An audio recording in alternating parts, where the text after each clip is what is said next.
Hermanos, buenos días.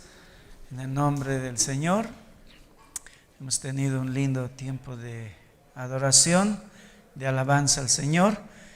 Y ahora vamos a escuchar al Señor, qué es lo que nos dice, y quisiera que cada uno de nosotros podamos tratar de disponer nuestro corazón de tal manera que la palabra que escuchemos sea para cada uno de nosotros, ¿no? De una manera personal, que Dios nos hable a cada uno de nosotros. Hermanos, vamos a hacer una pausa al estudio que estuvimos haciendo en Deuteronomio por unas 5 semanas. Hoy vamos a hablar acerca de los papás y los siguientes 4 domingos vamos a tener sermones que van a estar vinculados a los capítulos que vamos a ver acerca de esta serie que se llama The Chosen, ¿ya?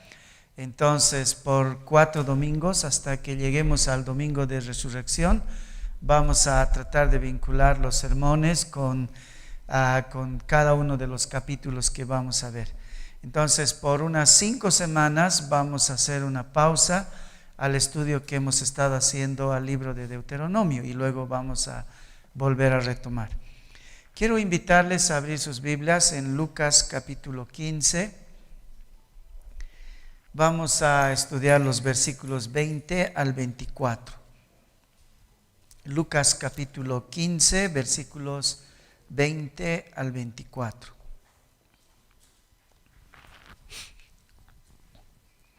El día de ayer en nuestro país se recordó el Día del Padre y bueno, hemos hecho también una celebración por la tarde el día de ayer y bueno, ha sido un lindo tiempo, pero en los últimos años se ha convertido en una fecha sumamente difícil de celebrar y a veces muy triste para muchos hijos. Cuando era pequeño solíamos celebrar el Día del Padre sin mucha dificultad. Siempre había alguno que otro que no tenía papá. Y generalmente cuando no tenía papá es que había fallecido. Pero ahora en muchos contextos, cada día son más los hijos que son abandonados por sus papás. Y el Día del Padre se ha convertido no en un día de celebración, sino en un día muy triste, porque el divorcio se ha convertido en una plaga que está alcanzando, según las estadísticas mundiales, incluso a los hijos de las iglesias. El divorcio es una parte ahora de la historia de las iglesias. Ahora, eso hace que el Día del Padre sea un tiempo muy difícil. En estos días, un joven que estaba con mucha rebeldía para hacer un regalito para su papá, al ser indagado, él se puso a llorar en un momento. Reaccionó primero con furia, con enojo, porque trató de demostrar que no quería hacer el regalito para su papá, pero en uno de esos momentos se desarmó y se puso a llorar porque la realidad era que el Día del Padre para él iba a ser muy triste porque sus papás están divorciados y la madre no le deja ver al hijo, ¿no? A su papá, no le deja encontrarse con su papá ni siquiera el día del papá. Así que, bueno, las situaciones son diversas, hay muchas situaciones en las que los hijos son los que sufren. En otros, los hijos han sido simplemente olvidados, han sido abandonados por sus papás. Ahora, no creo que antes haya sido mejor. No creo que antes las personas eran mejores que las personas de ahora. No creo que los matrimonios de antes eran mejores que los matrimonios de ahora. Pero, en alguna forma, la cultura y el sistema legal eran menos abiertos al tema del divorcio y al abandono de los hijos.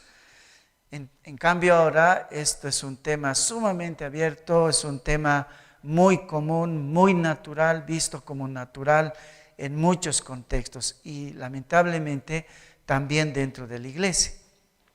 Sin embargo, como siempre les recuerdo, hay esperanza en el Evangelio. Podemos ser sal y luz en este mundo, manteniendo nuestros matrimonios lejos del peligro del divorcio. Pero también podemos ser buenos padres, tanto los que todavía vivimos dentro del matrimonio, como aquellos que tal vez hemos tenido que sufrir la crisis matrimonial de nuestros padres.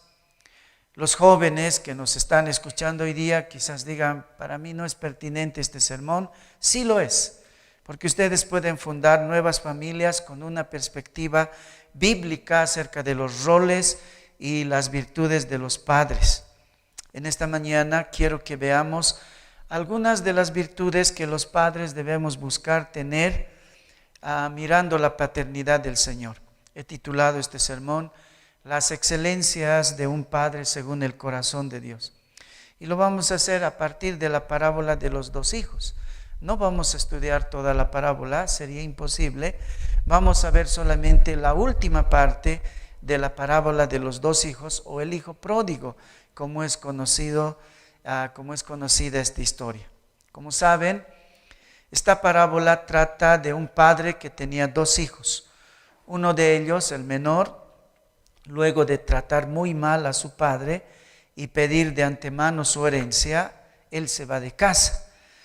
Y luego él va a lugares terribles para desperdiciar su vida en toda clase de pecados. Pero como todo andar mal tiene un límite, él llega a un momento de crisis, llega a un momento en la que se queda en la ruina total.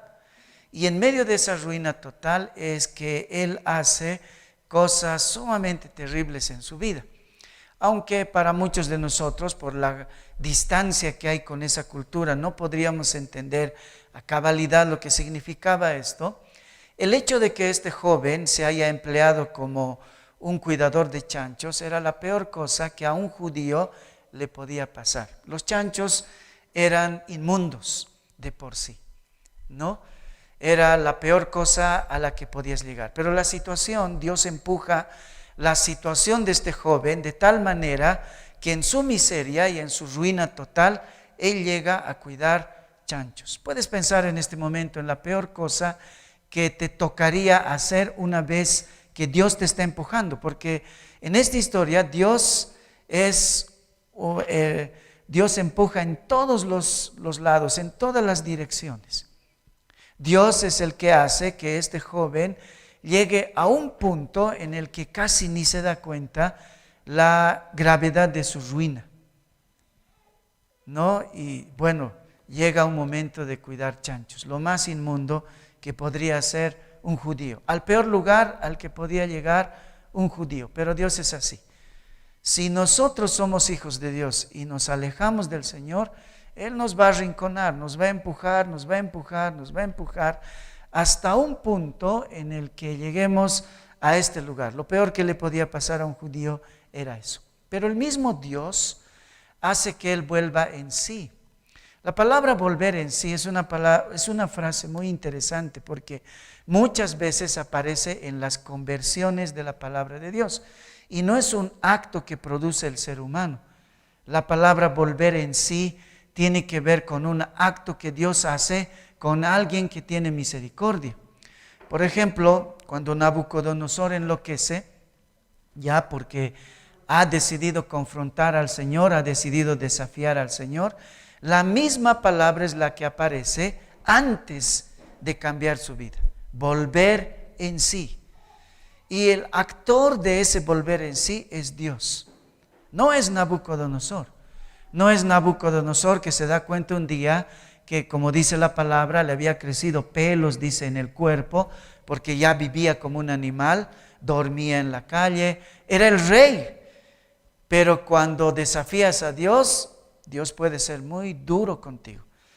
Y Nabucodonosor pasaba lluvias, vivía entre estiércoles, él no solo cuidaba chanchos, vivía entre los chanchos, hasta que dice la palabra, vuelve en sí. y en el hebreo en ese caso es un pasivo. La idea de eso es que Dios lo volvió en sí. Y en ese momento Nabucodonosor se dio cuenta que no solamente era un ser humano, sino que era el rey, pero estaba viviendo como un animal. Algo así le pasó a este joven, volvió en sí. Se dio cuenta de que la realidad de él había llegado a un extremo deplorable, sumamente deplorable. Y entonces decidió volver a su casa.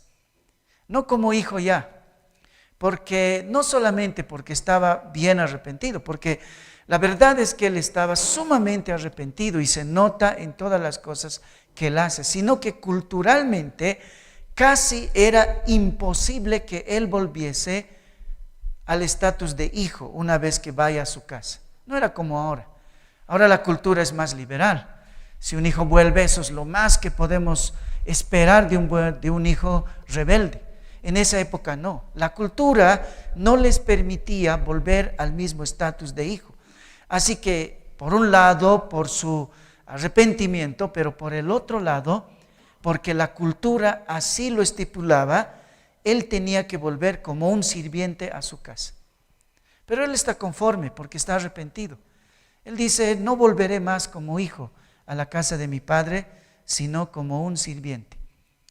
Ahora, de esa última parte, de ese encuentro del hijo con el padre, es que quisiera que saquemos algunos principios como papás, recordando el Día del Padre, algunos principios que nos ayuden a ser buenos padres conforme al carácter que Dios tiene como Padre. Vamos a leer el encuentro del Padre y el Hijo que se relata de esta forma en Lucas 15, 20 al 24. Dice Lucas 15, 20 al 24. Y levantándose, vino a su padre, y cuando aún estaba lejos, lo vio su padre, y fue movido a misericordia, y corrió, y se echó sobre su cuello, y le besó. Y el hijo le dijo, Padre, he pecado contra el cielo y contra ti, y ya no soy digno de ser llamado tu hijo. Pero el padre dijo a sus siervos, sacad el mejor vestido, y vestidle, y poned un anillo en su mano y calzado en sus pies, y traed el becerro gordo y matadlo, y comamos y hagamos fiesta, porque este mi hijo muerto era y ha revivido, se había perdido y es hallado. Y comenzaron a regocijarse. Vamos a orar. Padre nuestro que estás en los cielos, queremos pedirte, Señor, que tu palabra sea contundente con cada uno de nosotros, no solamente con aquellos que tenemos el privilegio de ser padres, Señor, sino con aquellos que potencialmente son padres, Señor, que algún día van a hacerlo por tu gracia, Señor. Oh Dios, en cualquier manera, Señor, este pasaje que nos habla también de la salvación, te rogamos que tú obres en nosotros, Señor. En el nombre de Jesús. Amén. Vivimos en un mundo caído y por lo tanto esta historia va a ser la historia más repetida en cualquier familia. No es algo que le sucedió solamente a este hombre, no es una de las historias, una de las más grandes historias que no se va a repetir. Muchos de nosotros, en una u otra forma, vamos a experimentar la historia del hijo pródigo, ya sea como padres, ya sea como hijos. De alguna forma vamos a experimentar esta historia porque esta historia es sumamente común en las familias. Y lo que vamos a hacer sobre todo ahora, aunque vamos a recordar nuestra salvación, es ver algunas de las virtudes de la paternidad de Dios para confrontar esos momentos difíciles, para confrontar en realidad toda nuestra paternidad, porque nuestros hijos no tienen que irse a desperdiciar sus vidas para que nosotros podamos o tengamos que actuar así. Cada momento de la vida de paternidad es difícil, porque nuestros hijos son pecadores y porque nosotros como padres también lo somos. Vamos a ver entonces 4 virtudes de la paternidad que se ve acá en este pasaje. Primero vamos a ir un poquito atrás al versículo 13 y vamos a hablar de la paciencia del Padre. La paciencia del Padre. En el versículo 13, después de que este hijo se rebela contra su padre, y le pide toda su herencia, dice, no muchos días después, juntándolo todo, dice, el hijo menor se fue lejos a una provincia apartada y allí desperdició sus bienes, viviendo, dice, perdidamente, viviendo perdidamente. En este versículo vemos toda la destrucción en 3 verbos, ¿no? Dice, juntándolo, se fue y se desperdició. Juntándolo todo, abandonó a su padre y desperdició, dice, sus bienes. Este padre sabía lo que este hijo tenía en mente cuando le pidió su parte de la herencia. Hay cosas terribles en la mentalidad de este hijo. Era el peor hijo que podías tener. Porque por un lado, este padre todavía no ha muerto. No puedes pedirle la herencia a un padre que no ha muerto. Hoy día no podríamos hacerlo. En esta época peor, pero él lo hace. Su osadía es grande. Lo que estaba diciendo detrás de dame mi parte de la herencia era un día vas a morir y espero que sea pronto, pero dame la herencia porque no te quiero vivo, no te quiero a ti. Lo único que quiero de ti es tu herencia. Ahora, este padre, por otro lado, sabía para qué le estaba pidiendo su parte de la herencia este hijo. Ningún padre es ajeno a lo que es su hijo. Todos los padres conocemos la profundidad del corazón de nuestros hijos. Así que este padre sabía que no le estaba pidiendo su herencia para hacer un gran proyecto, para construir cosas en la vida. Este padre, antes de que desperdiciara este hijo su vida, sabía que se lo estaba pidiendo precisamente para eso, para desperdiciar su vida, porque lo conocía. Conocía la maldad de su hijo. Pero a pesar de eso, el padre se lo permitió, le dio su herencia. ¿Por qué? ¿Por qué le permitió este padre hacer lo que él sabía que este hijo iba a hacer? Por su inmensurable paciencia. Por su inmensurable paciencia. La palabra paciencia aparece en la Biblia como una palabra muy poco usada entre nosotros. En el castellano la palabra bien traducida es longanimidad.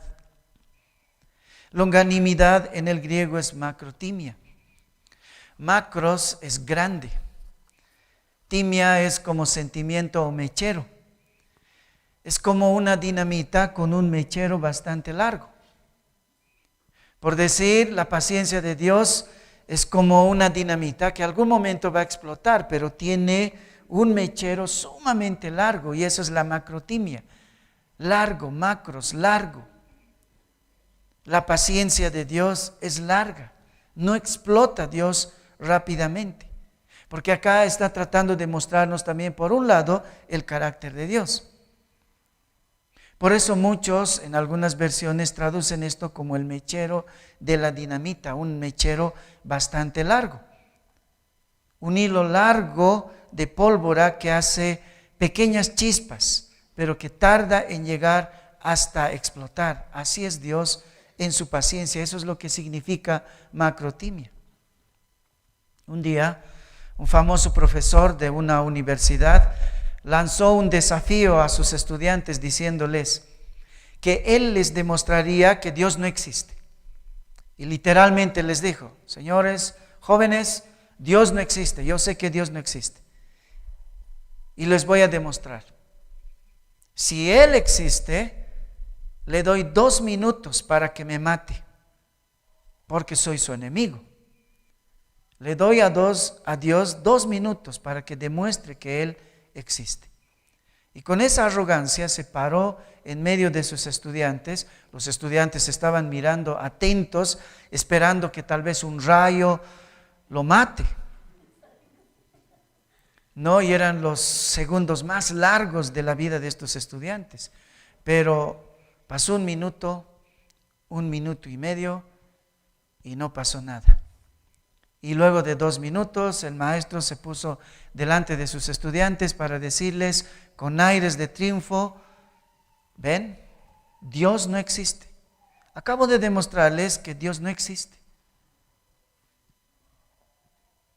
Esto llegó a oídos de un famoso predicador de esas épocas. Y respondiendo el predicador a un hombre que le contó lo sucedido, él le dijo: ¿cómo pensó este hombre que iba a agotar la inagotable paciencia de Dios en 2 minutos? ¡Qué ingenuidad! Dios es paciente. La paciencia de Dios es increíble. Solo por eso muchos de nosotros seguimos vivos. La paciencia de Dios es sumamente grande y solo por eso todavía no estamos comiendo algarrobas de los chanchos. Este padre esperó el retorno y el arrepentimiento de su hijo mirando en el tejado, en la lejanía, todos los días. Los judíos tienen terracitas en sus casas y lo que dice la Biblia es que él todos los días se sentaba ahí en la terracita para mirar a lo lejos el retorno de su hijo, todos los días. Esta es la historia de un padre piadoso.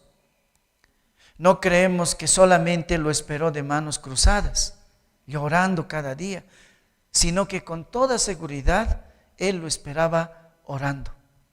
Y no descansó hasta que Dios obró en el hijo, ese sentido de volver en sí, ese sentido de recobrar el sentido común, que la Biblia llama volver en sí.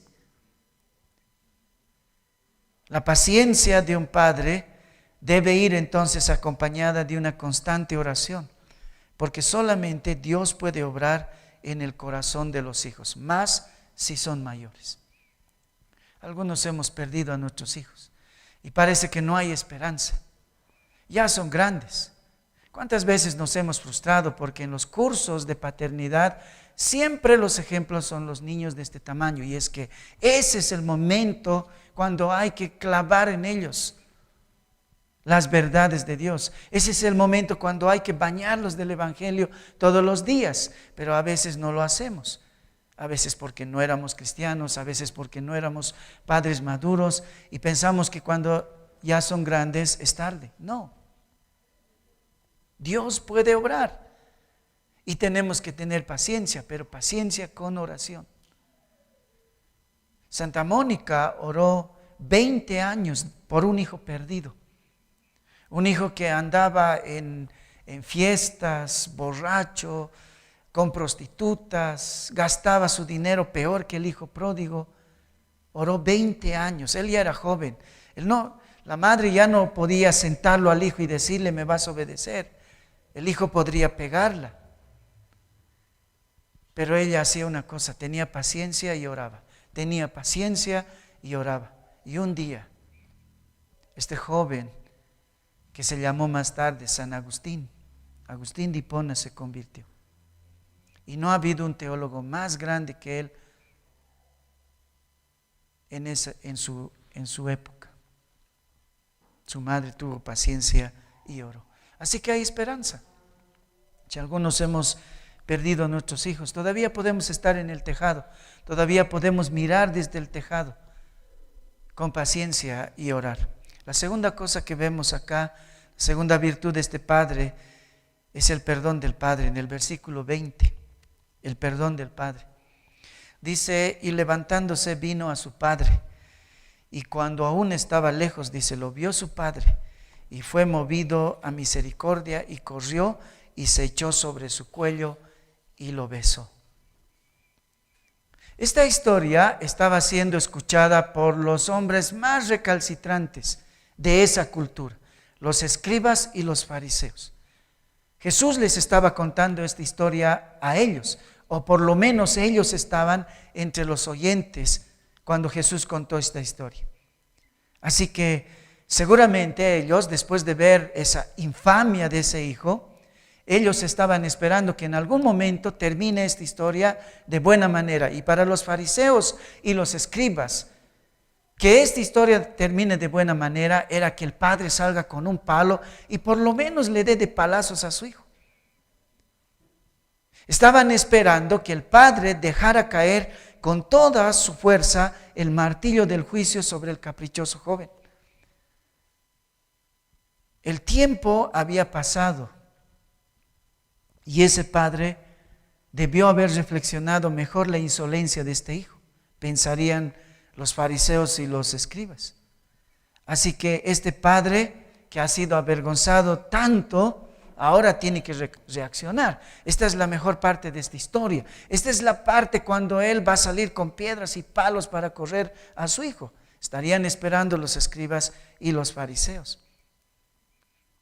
Cuando los fariseos y los escribas escucharon la parte en que el joven decidió volver a casa para entrar en ella como un sirviente, seguro que ellos pensaron, bueno, por fin un poco de cordura en esta historia, en esta vergonzosa historia. Ahora, seguramente para el hijo que estaba regresando también significaba horas de ensayo, cientos de veces repitiendo su solicitud a su padre. Padre, he pecado contra ti. No, mejor, padre, he sido un mal hijo. No, padre, he pecado contra el cielo y contra ti. Ya no soy digno de ser llamado tu hijo. Ponme en cualquier lugar. No, mejor ponme como tus esclavos, o mejor como tus jornaleros. Todo el camino, porque conoce la cultura, está pensando cómo va a llegar con su papá, cómo le va a hacer la petición para no seguir comiendo algarrobas de los chanchos. Porque en esa cultura, este hijo sabía que de todas maneras no era una solicitud sencilla. En esta época no era suficiente arrepentirse. ¿Quién era él ahora, después de haber despilfarrado la herencia? Culturalmente, de acuerdo a la cultura, era un muerto civil. Civilmente él estaba muerto. Él estaba muerto buscando la milimétrica posibilidad de clemencia. ¿Qué pasaría si el padre tomaba la solicitud de misericordia como otro escándalo más de su joven hijo? ¿Qué pasaría si este padre, en vez de recibirlo como lo recibió, lo repudia públicamente? ¿Qué sería de él? ¿Quién lo recibiría si su padre no lo va a recibir? ¿Aprendería a comer las comidas de los chanchos para siempre? En esa cultura, un padre tenía todo el derecho de negarle el encuentro mínimamente. Tenía el derecho de decir, no quiero verlo. O hacerlo sentar fuera de la puerta a la vista de toda la comunidad por varios días, soportando el sol, el frío, la soledad. Los padres podían hacer eso con los hijos. Pero, por sobre todo, podía permitir que la gente, la comunidad, lo critique durante esos días. Las personas que pasaran por su lado con todo derecho, y les estoy hablando de derecho, no es como nuestra época, esa cultura era diferente. Si un hijo hacía lo que le hizo este hijo a este padre, la gente tenía el derecho de insultarlo, de herirlo, de tirarle piedras, de escupirle en la cara. Un padre podía dejarlo en la puerta de sus gradas a un hijo rebelde así. En Deuteronomio 21 dice la ley mosaica: si alguno tuviere, dice, o 21:18 al 21 dice, si alguno tuviere un hijo contumaz y rebelde, que no obedeciere a la voz de su padre, ni a la voz de su madre, y habiéndole castigado no les obedeciere, entonces lo tomará su padre y su madre, y lo sacarán ante los ancianos de su ciudad y a la puerta del lugar donde viva. Y dirán a los ancianos de la ciudad: este nuestro hijo es contumaz y rebelde, no obedece a nuestra voz, es glotón y borracho. Entonces todos los hombres de la ciudad lo apedrearán y morirá. Así quitará el mal de en medio de ti, y todo Israel oirá y temerá. La ley decía que si un padre estaba sumamente enojado con un hijo, podría entregarlo a la sociedad, simplemente. para decirle, mátelo. Estoy enojado con él. Por lo tanto, la humillación pública, en vez de la muerte, cualquiera fuera su forma, sería en realidad un acto de misericordia del padre al muchacho. Si no lo mata y lo humilla, lo pone ahí por 2 semanas, ahí en la puerta para que la gente lo escupa, para que la gente lo insulte o le tire piedras, hubiese sido lo menor, hubiese sido un padre misericordioso de todas maneras. En una cultura donde el ojo por ojo todavía estaba vigente, el diente por diente. No creemos que el joven estaba esperando un mejor trato. Él estaba seguro de que pagaría el doble de deshonra con el que trató a su padre. Pero el joven estaba verdaderamente arrepentido. Así que estaba esperando eso y mucho más. El hijo, una vez repudiado y avergonzado, le tocaba inclinarse, rostro en tierra, no mirar a los ojos a su papá. Nada de abrazos, ni siquiera estaría bien que este mal hijo besara los pies de su padre, mucho menos su mano. Legalmente les estoy hablando de lo que la cultura estipulaba en esa época. Lo más razonable sería que el padre lo reciba con un trato frío y sobre todo con un trato comercial. Un esclavo de confianza, recibiendo de nuevo a un empleado por conveniencia, pero sobre todo tal vez para vengarse, para hacerle pagar toda la vergüenza que le hizo pasar, para darle todo el repudio posible como sirviente en su casa, para así desagraviarse como padre. Pero esta historia no termina así. Esta historia da un giro inesperado, porque este padre estaba ansioso de perdonar a este mal hijo. Sí, su misericordia era tan grande que literalmente estaba ansioso de perdonar a su hijo.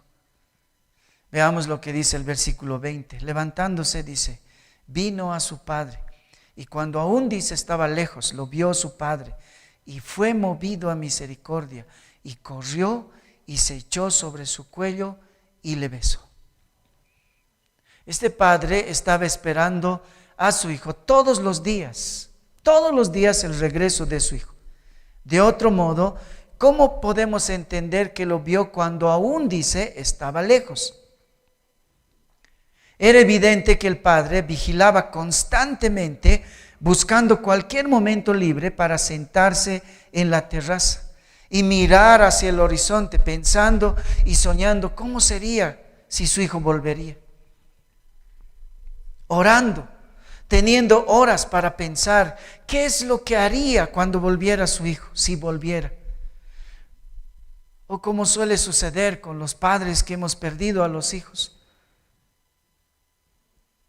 recordando su niñez, recordando cuando todavía se podía moldear, recordando cuando todavía lo podías controlar, haciéndose imágenes entre lágrimas y nostalgia. ¿Por qué no hice esto o lo otro?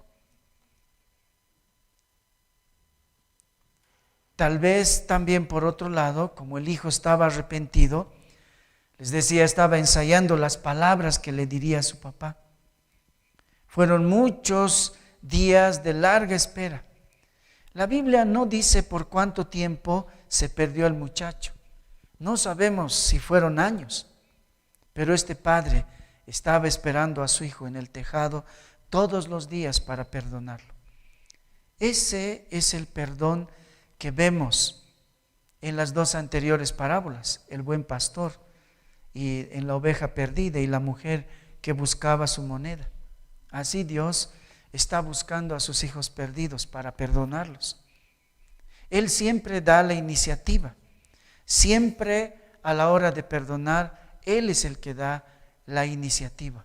Porque Él es el arquitecto e iniciador de nuestra salvación.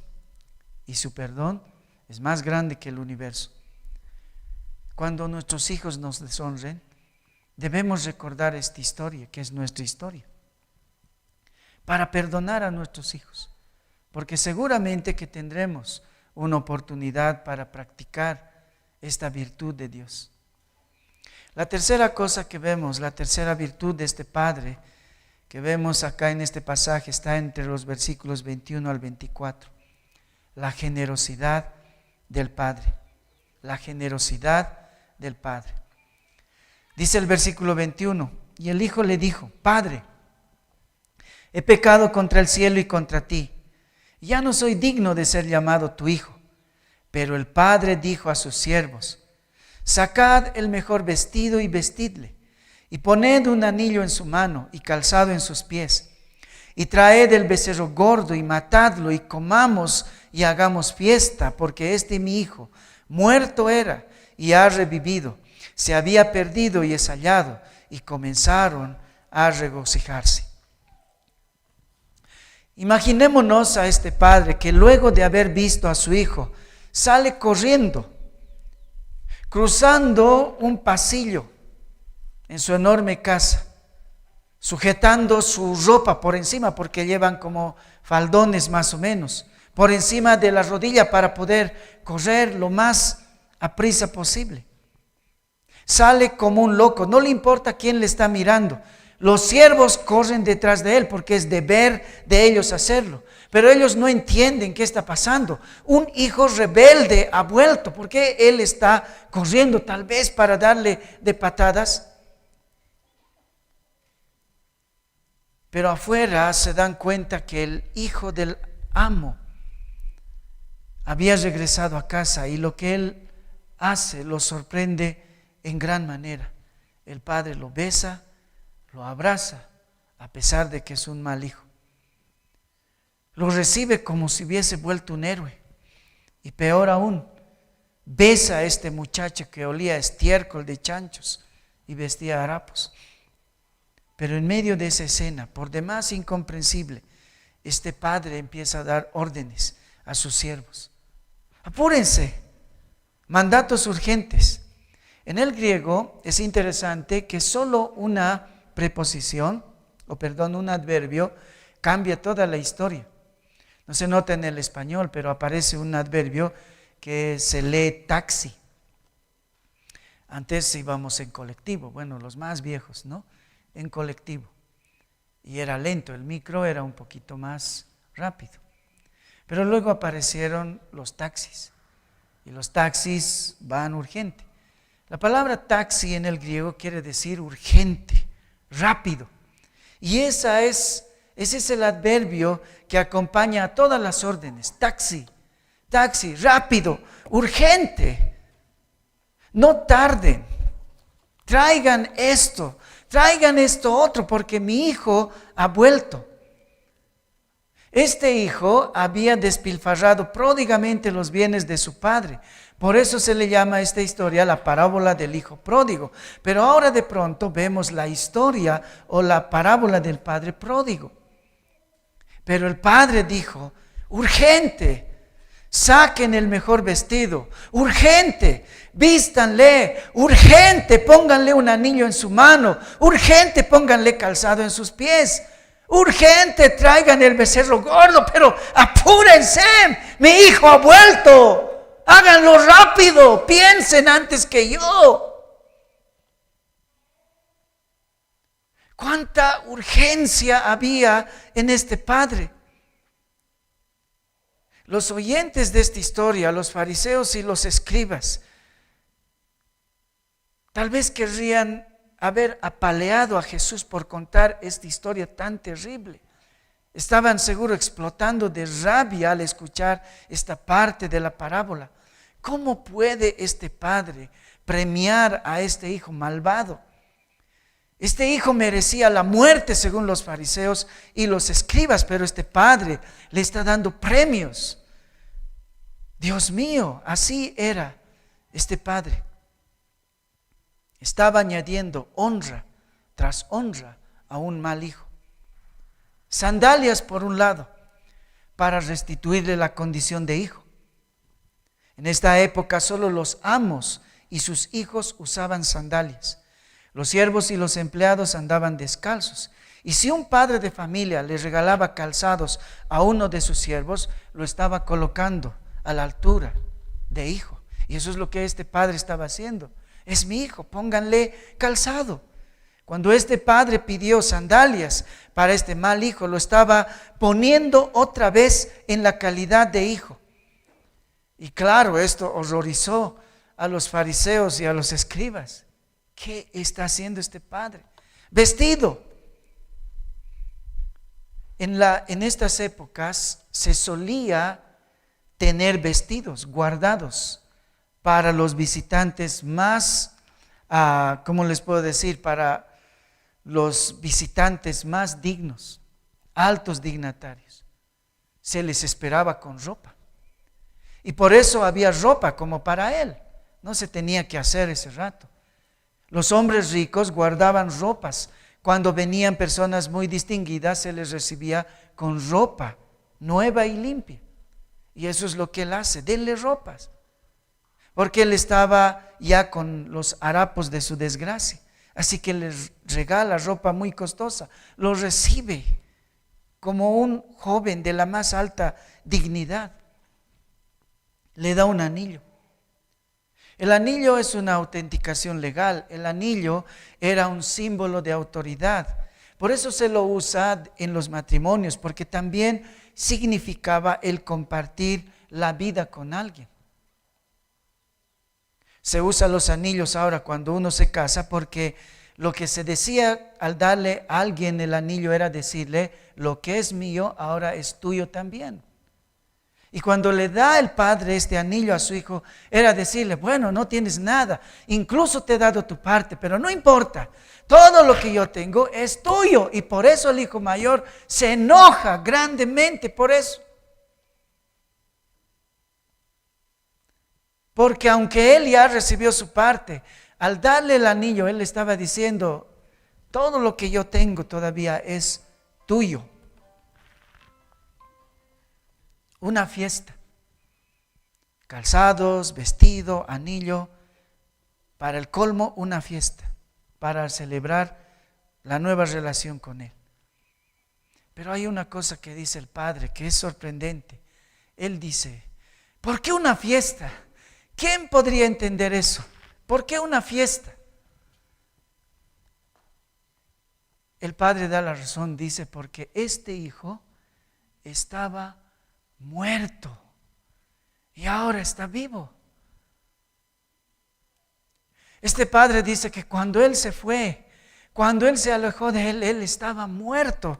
Esa era su condición, pero ha resucitado. ¿No es suficiente motivo para celebrarlo? Obviamente está hablando esta historia de la salvación, porque esa era nuestra condición, muertos en nuestros delitos y pecados, como dice Efesios. Y él dice: ahora hagamos una fiesta. ¿Qué haríamos si alguno de nuestros parientes muertos resucita? ¿No sería suficiente motivo como para hacer una fiesta, para celebrar? Así es la gracia de Dios. No solo nos perdona, luego nos da regalos. En la Biblia se llama santificación.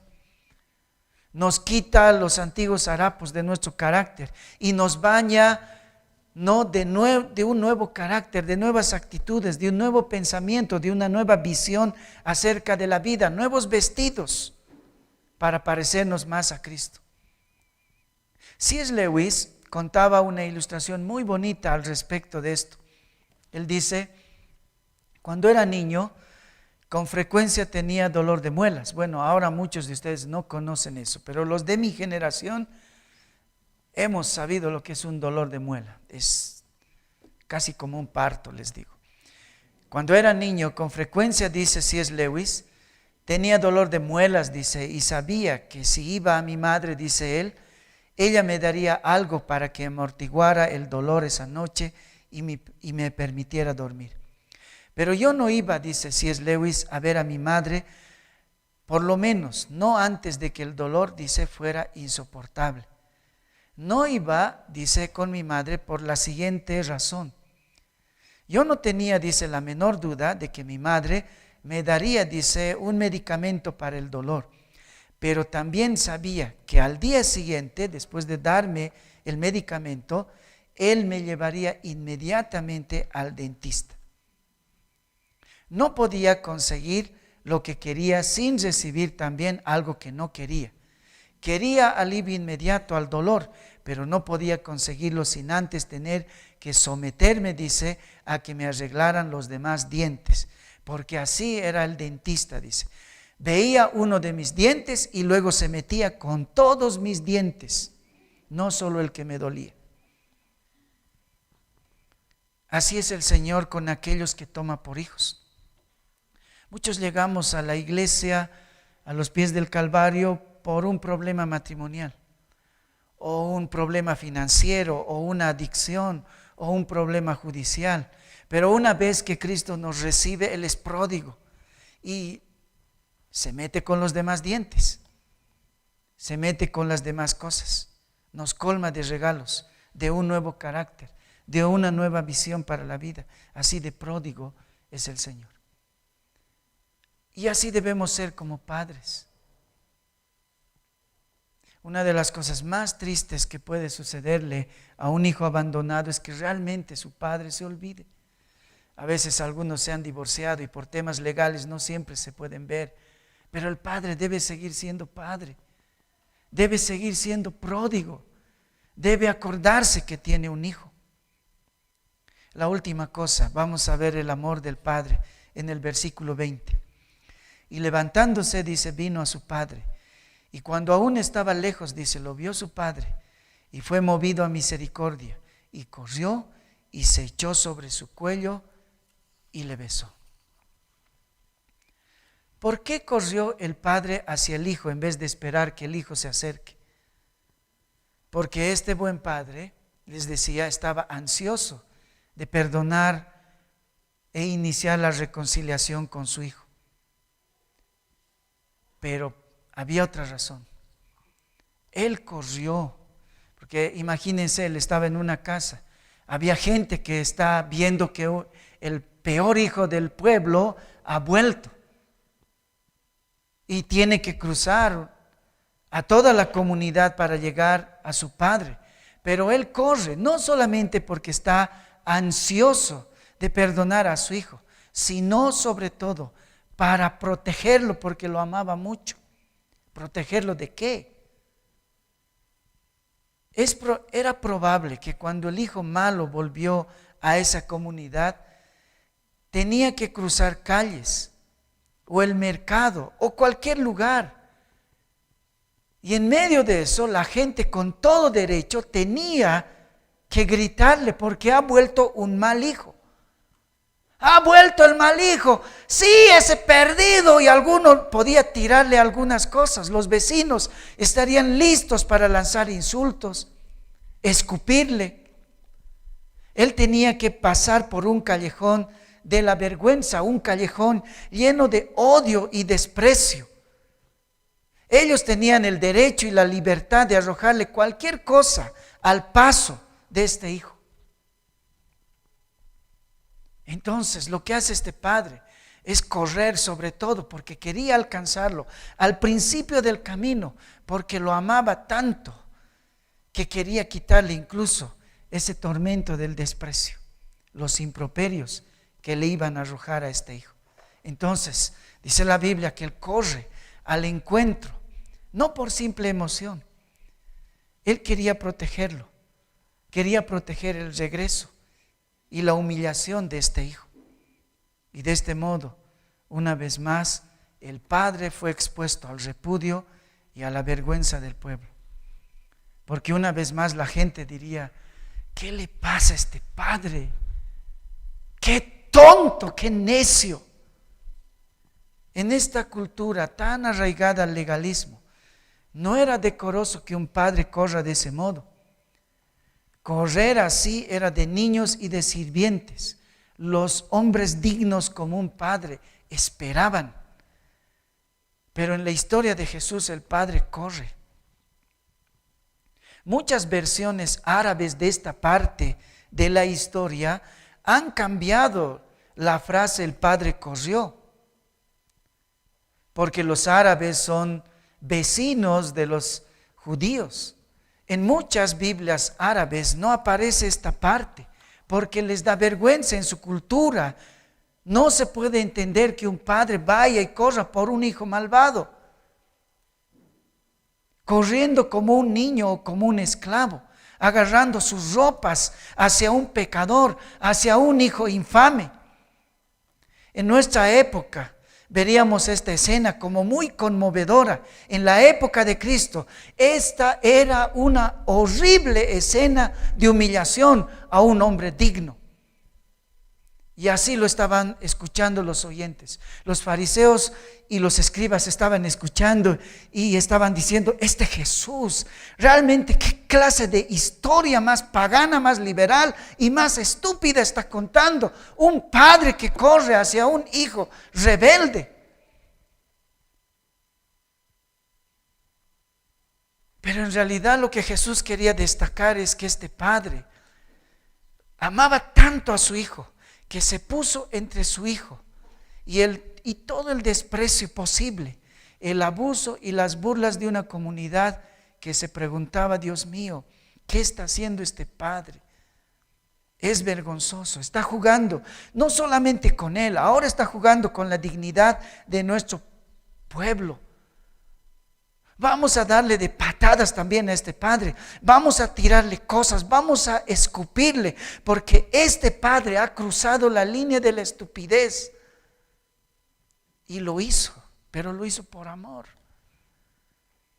Él quería agarrar a su hijito y quería pasar con él. Y que todos los insultos y que todas las cosas no sean para su hijo, sino para él. Levantándose, dice, vino a su padre, y cuando aún estaba lejos lo vio su padre y fue movido, dice, a misericordia, y corrió y se echó sobre su cuello y le besó. La palabra griega que se utiliza acá para mover a misericordia literalmente significa: se movieron sus intestinos por la emoción que él tenía. La palabra griega es splagnisomai. Algunos que han estudiado medicina o anatomía saben lo que significa splagnos. Vísceras significa. Y lo que dice acá es que él fue conmovido en sus vísceras. Splagnisomai. Todo su cuerpo estaba totalmente conmocionado por el amor que tenía por este hijo, así que corrió hacia él. El amor del padre no era simplemente algo racional, sino también era un amor emocional, movido también por la misericordia, por cómo se movía todo su interior, porque este hijo estaba muerto y ahora está vivo. Luego dice que cuando el padre llegó hasta su hijo, no pudo contener su afecto. Y el padre lloró, más vergüenza todavía, lloró y lo besó. En el original dice, no paraba de besarlo. No era un beso de saludo, no paraba de besarlo. El hijo apestaba, estaba sucio, con olor a chancho, sudor, mugre. Pero el padre se desenfrenó en su emoción y lloraba y lo besaba. Tantas noches de desvelo, tantos días de amarga y anhelante espera tenían aquí en esta escena final su desenlace, el profundo amor que sentía por este hijo.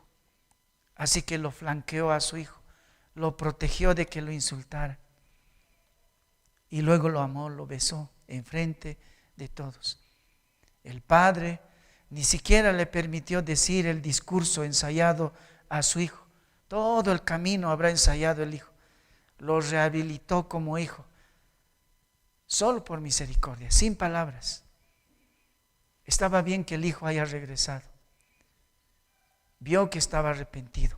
El hijo arrepentido no necesitó obrar nada para encontrar el perdón de su padre. Fue recibido en casa por el inmenso amor de su padre, porque nada de lo que el hijo hiciera, aun fuese muy vergonzoso para él, podía compensar la enorme ofensa hecha al padre.